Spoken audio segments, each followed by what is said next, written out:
Shalom sahabatku, mari kita siapkan hati kita untuk dapat merenungkan kebenaran firman-Nya di pagi hari ini, yaitu dipersiapkan untuk tujuan mulia.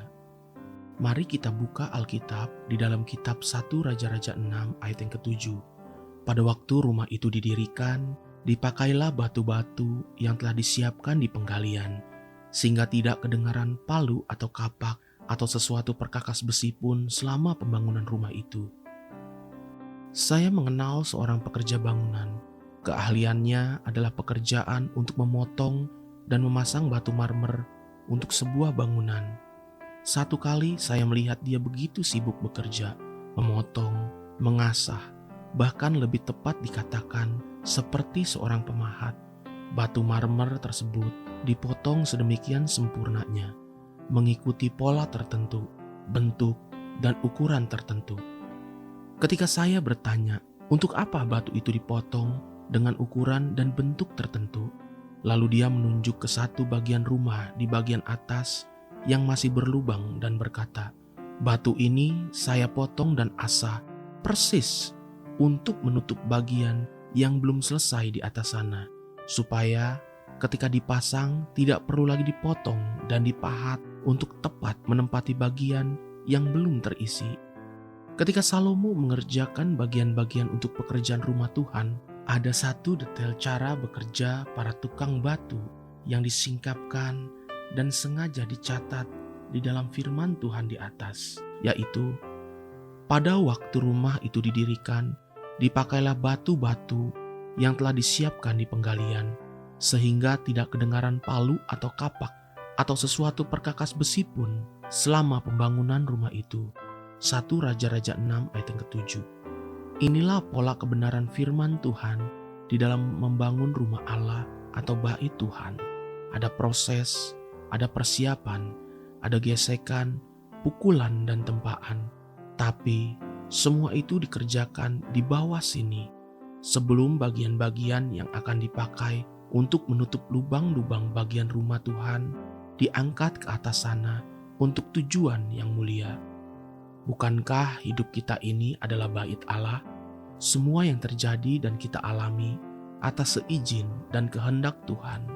Semua itu adalah untuk tujuan mulia satu kali nanti. Bukankah firman Tuhan berkata tentang hal yang sama di dalam hidup kita? Demikian di dalam kitab Mazmur 126 ayat 5 sampai dengan ke-6. Orang-orang yang menabur dengan mencucurkan air mata akan menuai dengan bersorak-sorai.